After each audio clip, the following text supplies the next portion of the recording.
something which has eluded Bonhoeffer scholars for 80 years. Since you first mentioned the possibility of writing this book to me, it seemed that you were the ideal person to take it on. Not only had you already written a doctoral thesis on Bonhoeffer and knew his works pretty much back to front, you're also an Oxford graduate in modern languages, so you had the linguistic skills to take it on.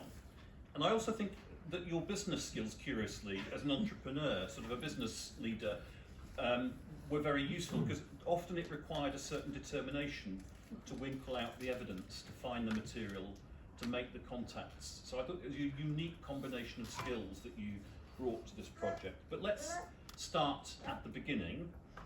How did you first learn about Dietrich Bonhoeffer? I first learnt about Bonhoeffer when I went to Bible College in 1999, having stopped being in business and felt that, following the calling to ordination in what turned to be parish ministry. We had a wonderful tutor. Her name was Jane Williams, and she introduced me through the church history module to the idea of a church resisting corporately the Nazi regime. And a central part of that story was Dietrich Bonhoeffer, and so I started getting to know him through that. And things sort of rolled on a bit from there. I got more and more interested, and I think the German language, sort of going back to the original text, thinking was always part of my interest. So then I started thinking I would I'd do a bit more, and so I thought about buying all the original Bonhoeffer series. And I seem to remember it was about 2004 I made the investment in those, and there's 16 German volumes of 600 pages each. So I read all those over the next 4 years and noted them, and by that time I was in parish ministry, had a lovely kind parishioner who literally I would give her pencil notes every Wednesday, and she typed up 120,000 words of translated notes from that. So by the time I kind of came to knock on your door, Stephen, which actually wasn't 2004, it was probably more like 2008, I said, oh, by the way, I've got a bit of prep done on Bonhoeffer. So, yeah, it started from there. I still remember that. We met in a coffee shop not far from the station, not very far from where I live, and because I think you were just literally briefly passing through town, and we'd found a way to meet up. Well, it's called networking, Stephen, so I think that's the story I sold you, because I really wanted to hook up with you. So what was it in Bonhoeffer's life or in his theology, or both, that captured your imagination? I think I've always passionately believed in the value of memorising scripture. I think there was this idea of this sort of these outlawed ordinands. Because I got to know about Bonhoeffer when I was 39, just starting at Bible College, and he was executed when he was still 39. So I just sort of was drawn to this idea of a community of people who were determined to sort of say no and be formed at their own expense and to be developed for Christian ministry. And sometimes the Gestapo would take away everything from these people when they threw them into jail, and they would not even let them have a Bible. So then these ordinands would be like bereft of everything, and they'd have to remember, a little group of 3 or 4 of them, what they knew about the Bible from memory, and then sing choruses, Christian choruses from memory. So that was one of the things. I was really impressed with their tenacity, with their determination, with their Christian courage. Now, this is a pretty educated audience with respect to Bonhoeffer, so we're not generally speaking at an introductory level here, but if you were to try and explain to somebody who doesn't know very much about Bonhoeffer what his importance is, how would you sell him? I would say his importance is great. I would say that it almost cannot be overstated, because Bonhoeffer's theology, in my humble experience, has an ability to nourish, to sustain, to empower, to further develop, and to provoke challenge and challenging Christian thinking. Almost, you used that lovely phrase with me in conversation the other day. There's not a limit to the productivity and to the creativity and to the freedom that studying Bonhoeffer's theology has brought in my experience. I'm sure that is true for other people. There's so many rich seeds that start to unfold. in Bonhoeffer's theology. So you did your PhD on Bonhoeffer's theology of work. How once you had completed that project, which was kind of more strictly theological than this book, how did the idea for this book come to you? Well, it came to me kind of in two ways.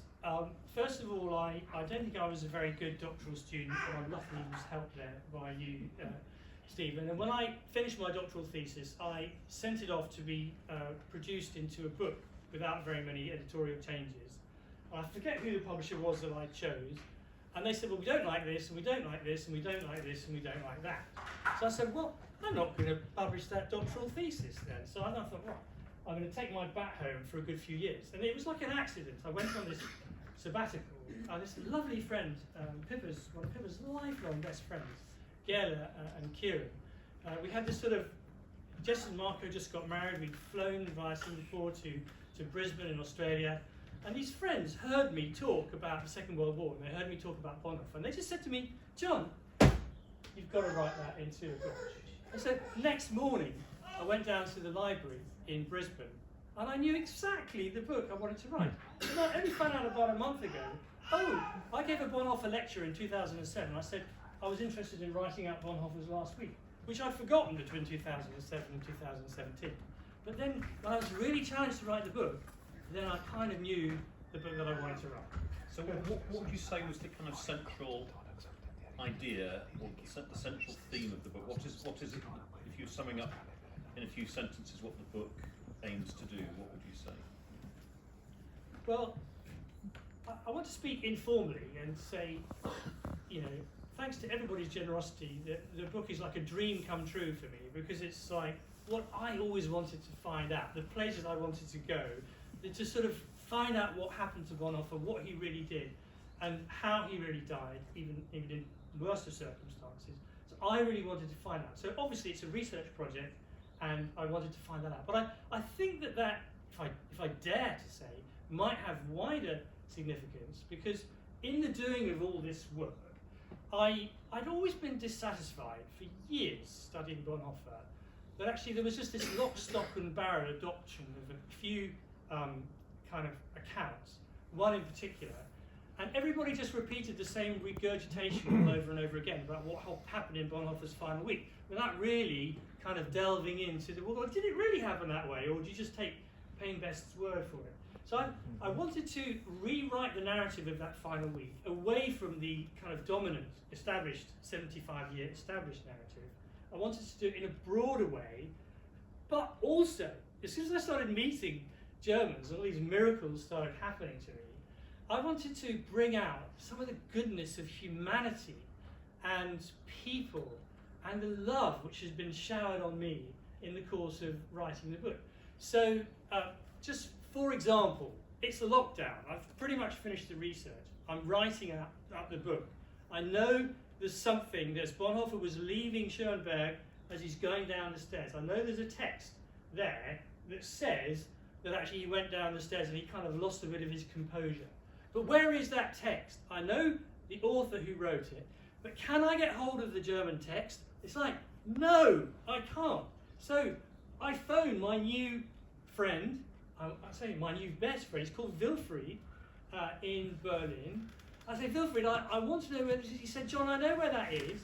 That's in this thing, and it's only in the 4th edition. So he took 2 hours to go across Berlin and to go to the only library that stocked that edition of the book. But what with it being locked down, the library was closed and it wasn't open. So he threw some stones up to a window and he was friendly with the librarian. And after this process, she hand-delivered to him the only book in that part of Berlin which had that text. And then next morning in my computer, I get a PDF with the text that I wanted. And that's the kind of experience that has been multiplied by 20 that I have found sort of repeatedly happening to me in this story. So one of the things that it's been my joy to bring out has been just so much goodness and kindness of sometimes strangers, sometimes friends, people I formed a relationship with, people who've brought me this goodness. So two of the people I really want to embarrass today in this congregation are Bernd. You've answered, if I tell you Bernd's answered sort of probably 5 to 7 emails a week for 7 years. Bernd, thank you. And you've always done it with love, with joy, with goodness, with a passion for showing what the value Bonhoeffer brings to scholarship, and you've believed in this book. And another person who really kind of made this book happen in an unusual way is sitting right here. Her name's Edith. And if you look at the front cover of the book, you can see all these 12 photos. And of the 12, I have to say, 4 were in the incredibly hard to get, stroke do not exist category. And so Edith was a completely unremunerated but very generous volunteer, giving unstintingly time, effort and energy to help track down the photo rights of the photos that I did and didn't have. And then through that, other miracles happened. Can I just tell you one? Through the miracle of finding the Payne Best photo at a reasonable price, because I think, Edith, you and I would agree that the original Alamy price of €450 was a bit steep when you've got 13 photos to think about. Through the miracle of looking for the Payne Best photograph, I phoned the people who'd bought the rights to a photo that was in Payne Best's book, because they bought the publishing house, which had gone bankrupt. And it was a new German publisher, and they own now Bertelsmann, I think, and that's owned by Penguin Random House Group. And the person who I was dealing with to say, where are these, and they wrote to me and they said, no, there's no way we can get you that photograph. The person was out of the office on the day that I rang, and someone else picked up the phone. And he said, so what do you need this photo for? I said, well, I need it because I'm writing a book on Bonhoeffer. He said, well, tell me a bit more about your book. So I said, well, this is what the book's about. He said, oh, I'd like to read that. So will you send it to me? I said, yes, I will. And then he said, at the end of the conversation, he said, oh, I'm the series editor for the Dietrich Bonhoeffer series for Penguin Random House Germany, and that's my job in the world. And then on Monday morning, he rang me and said, John, I want the book. And so that was how come the book's being published in German, going to the printing press on the 17th of March, 2025. So, that was a long answer to your question, Steve. How important was it for you to visit the sites? I mean, you know, you went to Schoenberg and stayed there. How important were visits of that kind? I think I learnt from your doctoral supervision process, Stephen, the importance of holding in your hand the original manuscript. So you sent me on a couple of really important doctoral thesis write-up visits, and I learned so much from those. So being in Berlin, that particular visit, that stayed with me, and we're all going back there. So those who are going on the Bonhoeffer tour, I'm leaking a secret to you now. You're going to see original Bonhoeffer manuscripts in Berlin. They've made a special preparation for us, thanks to Wilfried. It's been really important for me because I felt like maybe I was the first to make a proper pilgrimage to Schoenberg, where Bonhoeffer spent these amazing 2 nights, all surrounded by the love of the townsfolk. And one of the things Bernd did for me that day was Bernd took me on something I'd always wanted to do. He traced Bonhoeffer's final steps in that terrible journey, being driven in the back of the Gestapo black Mercedes, just with 2 Gestapo guards, pretty much knowing he was going to a certain death on that Sunday afternoon, 80 years ago, on the 8th of April, 1945. So I was driven on that route by Bernd. And those things have really brought the subject to life for me. I think in my back cover blurb for the book, The Eagle-Eyed Amongst You Will Have Spotted, I mentioned the kind of very best and very worst of humanity. And one of the things I was struck by in reading the book was that there were a group of prisoners, the ones perhaps that Bonhoeffer had the strongest connections with, always held that the SS, the Gestapo, the Nazi legal officers and so on were more to be pitied than hated. And I wonder if that's also your view, because I felt reading the book, one of the things that emerges is the vindictiveness of the dying regime. You mentioned at one point in the book that even a month after the end of the war, in some places there were still Nazi killings of civilian populace and so on. which was just simple vindictiveness. So I wondered what your conclusions were really about the nature of humanity, having had a deep dive into this most bleak few moments. I think I wanted in the book to show that the seeds of hatred once planted and fanned into life through a 12-year regime, the embers of that don't die down quickly, and it's taken a long time. It took a long time, so it's a very slow self re-evaluation and healing period for the German nation, which is in one sense still ongoing. So I really wanted the book to show the goodness of ordinary people, the humanity of people who, as you say, people made many unfortunate decisions, but there were so many people who made good decisions, even under the most challenging of circumstances, that I wanted lots of stories to be there coexisting in the book of everyday people who actually did their best, and that those stories would shine through. And to that exact point, am I allowed to give a slightly more extended answer, Yes, or am I running out of time? No, you don't. I went for a walk with my neighbour on Monday, who the author, Falconer, describes how she saw the prisoners with the Gestapo guards all looking very threatening, and the prisoners looking emaciated and beaten up. She said, "You lot, come in. You all come in. I'm going to give you some food." And this is some of the last food that Bonhoeffer ever had. And what she does is she just says, "You Gestapo, you get out of my house." So she just like looks after the prisoners and sort of knocks them into shape. There's something very deep and very profound and very real about a retired, he describes it as a retired schoolmistress looking with a very ramrod straight back. I sort of thought there's something very wisdom from the side in that, about that happening to Bonhoeffer in the last week of his life. I've got just one couple more things. One of them's to ask you to read. You didn't know I was going to do this, but I've marked a passage. I get to choose the passage you read, which is a bit rude.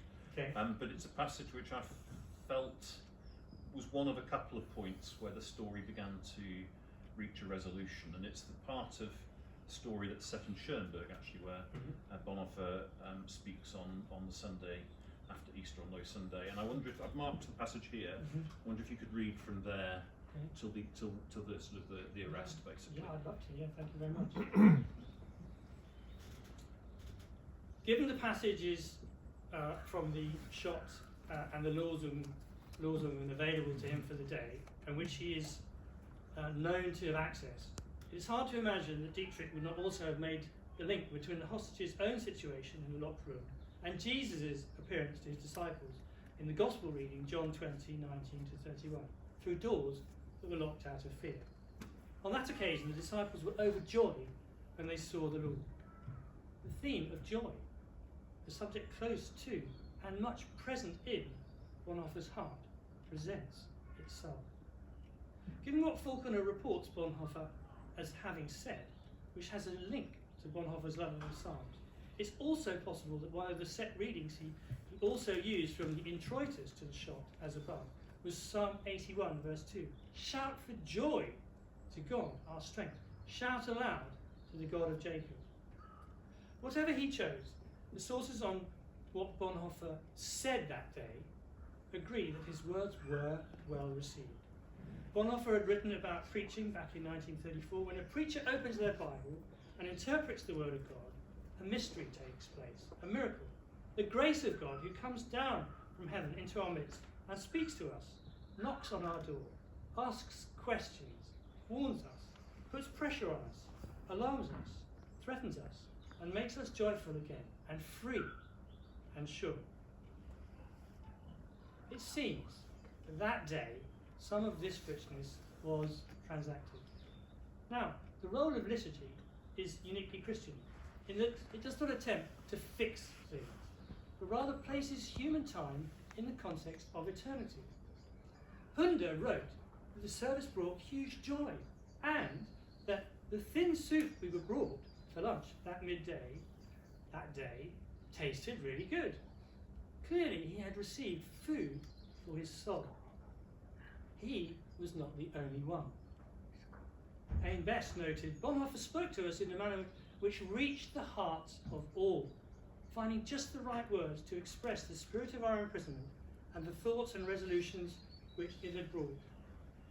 Well, despite the need for keeping a low profile, word of the service taking place quickly filtered through to the Sippenhefninger contingent in the adjacent room on the first floor, which instantly conceived the idea of smuggling Bonhoeffer into their own room to take a service for them as well, and asked him to do so.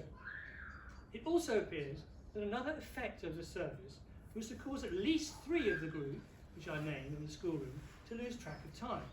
It is possible they were given pause for thought in some unusual sense. The service had begun at 10 o'clock, which we know from the recently discovered Evan Punder's diary, and even if the singing of Ein fester Burg ist unser Gott, a mighty fortress is our God, did take place, which must remain unlikely, not least because of their need for circumspection, it would have concluded not long after 10:30. In fact, it was quite some while later, at 3 o'clock, that 2 plainclothes Gestapo officials arrived, but it seemed to those present that day as though time had flown. Best wrote that Bonhoeffer had hardly finished his last prayer when the door opened and 2 evil-looking men in civilian clothes came in and said, "Prisoner Bonhoeffer, come with us." Und wir wissen jetzt, dass die Wörter, die er auf Deutsch gesagt hat, waren: Gefangener Bonhoeffer, fertig machen zur Abreise. Weil diese Wörter habe ich ganz unabsichtlich entdeckt, ganz hinter den Kulissen. Thank you. I can't top that. Oh, well, I'm very honoured that you had a good idea to ask me. Would you be happy for people to ask any questions? I would, yeah. Yes, Claire. May I ask, you obviously brought some books with you. I'm wondering, could that possibly be his very famous Bible that he had his name in, that was later returned to his family? Probably not, but what have you got there? Well, I brought the books, and I'm so pleased you noticed them, Claire. I brought the books because I wanted to visually to show people today how incredible old books from 80 years ago were in Bonhoeffer's hand at the time, and how they've actually meant a lot to me. So I've written in my book about how I accidentally inherited this one, which is a Mein Kampf, and I write a little bit about that. But if you look inside it, because it was given out in 1946 to the Canadian intelligence, and inside it it's got some original Gestapo-headed notepaper. And as I kind of like imagined, it's got the phone number on it. Imagine the phone calls you received if you were Jewish and you were in the Dutch, possessed Dutch territories, and you got a phone call from Gestapo Wilhelmshaven. So I wanted to connect with that. And this was another thing that I received, and it was a Bible. This is at the same time as I was given the original Mein Kampf. This is called Die Heilige Schrift. This is a Bible in German. When you open it up, it looks rather different. Yeah. Don't make the mistake of flying with it in hand luggage. Another story. But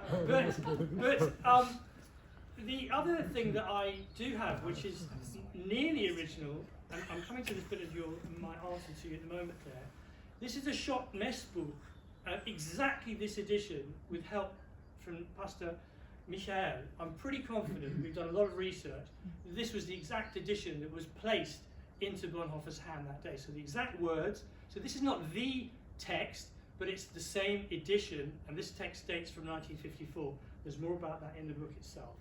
But even closer to home, Bonhoeffer's Bible, which is the proper answer to your question, is in the Staatsbibliothek Berlin, and it's got lots of scribbled notes in the margin, and Rodney, you're going to see it. It's all organised. I'm looking to the bit where, was it Psalm 77 or thereabouts, on Kristallnacht, is that? Yes, that's underlined and noted. Yeah, yes. yeah, and all the houses of God are destroyed in the land. Yes, yes. So I'm not sure when we go to Berlin whether they're going to let you turn over the leaves of it, because these strict conditions on these manuscripts. But this is a very special edition. So this is dates from 1945, and this is called the Losungen, which is the Moravian daily texts. And to introduce a little bit about what we're going to do in the service together in a moment. We know that the Losung and Bonhoeffer used to open and read it every day. And they're quite, in a sense, they're quite random texts. So Pippa's been quite a liturgist on this. And so for our forthcoming Bonhoeffer tour, we've prepared a detailed day-by-day, morning and evening liturgy. And you have to do a bit of work as a non-German Moravian to actually make them make sense for yourself in your devotional readings. But actually this edition is a Swiss version of the exact readings that Bonhoeffer had with him that week. So this has meant a lot to me because I've been really carrying it around. It's been helping me think about what happened day by day. And so we'll be using those ones for the Losungen reading for the 27th of February. We'll be using them once we get over to chapel. Yes, Lucy? Thank you very much for that. It's fascinating. Can I ask a question as a Bonhoeffer beginner? Yeah, absolutely, yeah. No, lovely. But it's been so interesting to hear. You've obviously written a revisionist account really of this last Yes. days. Yes. And I just wondered if you could say a little bit more about what previous accounts have said and what made you suspicious of them that you referred to. I think what made me suspicious was the process of writing the book, because in 2019 another very relevant book came out, and I found out from the author's daughter, this is the Falconer author, I found out that Falconer himself had formed an intense dislike of that author, Payne Best. So I had always adopted everything he said very cheerily as completely factual. But when I found out how strong was the aversion, and again, what was that based on, then that led me to want to dig more. And so it's sometimes the case when you start to scratch, you suddenly find out there's a lot more there. And so that really started happening for me in quite a big and real way. Yes? So I'm here on behalf of the Punda family in Germany. So Hermann Punda was in the same cell as Bonhoeffer in the final few days of his life. And in a book called The Venlo Incident, there is a map, a diagram of all the prisoners in this one corridor. Yes.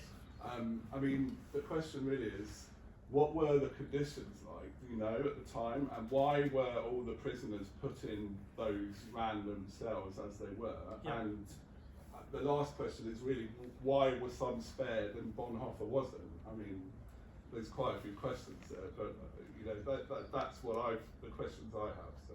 Well, they're wonderful kind of researchy type questions from another kind author like yourself, Matt, and a family member. I think we know that the place where the book starts, on the outskirts of the Buchenwald, is a very dingy kind of almost subterranean cellar. But back to Lucy's revisionist point, Payne Best gets a few things wrong about that. So if you have an eye for detail, you have to kind of read my book and compare it with Payne Best, and there are some differences. And so, for example, by the time they get to the next prison, Regensburg, Best actually forgets that there was someone else in the group there, and then there's one person that nobody really likes, and he apparently wasn't in any of the cells, but we know that he was there. And there was one person who was so popular, he was in two places at once. So, it's when you start to dig, you do find more things. And I think that the poignancy of the story is, yes, that Bonhoeffer didn't survive, and the miracle is so many of them did. And that story is not really mine in the telling, because that's been done by other authors, like, for example, Ian Sayre, who tells the wider story of the group of 139. And this book is just the story of the 13 who were in Schoenberg that day. And of those, the majority survived. Yes, Keith. Thank you for the book again, John, and for what you said this evening. Just going back to one of the small details, and Hugh Falconer. One of the intriguing questions you've left me with is that you say about that final service in Schoenberg that it was unlikely that they sang Ein feste Burg because of that. They need to keep it sort of low profile. Yes. But Hugh Falconer was quite sure they did. He gave this account in a radio broadcast for the BBC in about 1963 or 64. But what you describe about the effect of Bonhoeffer's preaching that morning makes me wonder whether in fact we can resolve this by saying it was as if they had sung Ein fester Burg because of the atmosphere of renewed hope and confidence he'd given them. Well, I think I want to, Keith, acknowledge and give huge thanks for your scholarship and for your, in this instance, deeper scholarly knowledge of that broadcast than my own, of which I wasn't aware. But I want to also thank you doubly for your graciousness in saying that perhaps, yes, Falconer did have a sense of that being sung, and there are many unknowns, because when we write about things that happened 80 years ago, we're in the terrain of the not known. And so I just think it's just so lovely that you've brought us, as a group, that perspective on, yes, possibly that was sung, and it certainly did feel as if it had been. Thank you, Keith. Can I ask a question? Yes. Having read bits of, chapters as you were writing the book, one of the things that John and I really enjoyed was the greater picture of what was happening in the war in those particular last 8 days. Yes. And you haven't spoken about that at all, but for those of you who don't know the book, that's really, really interesting. From anybody who's interested in World War II and what was happening. John describes what was happening in Japan and various other places in those last 8 days, and that's a really enriching part of the book. And I just wondered what made you want to, create or include that bigger picture. Well, that's lovely that you found it so, Linda. My German editor 1000% agrees with you and thinks that's part of the unique value of the book. I was mentioning to the family today as we were wandering through the Cambridge market, I bought a second-hand book there by Michael Burley, The History of the Third Reich, and it sort of sparked something deep that I wanted to know the wider picture more. So I guess I felt passionate about bringing the wider picture of the story of the war and the international context of that, partly because of my international business background. I wanted the international context to also kind of shine out. So thank you that was helpful for you.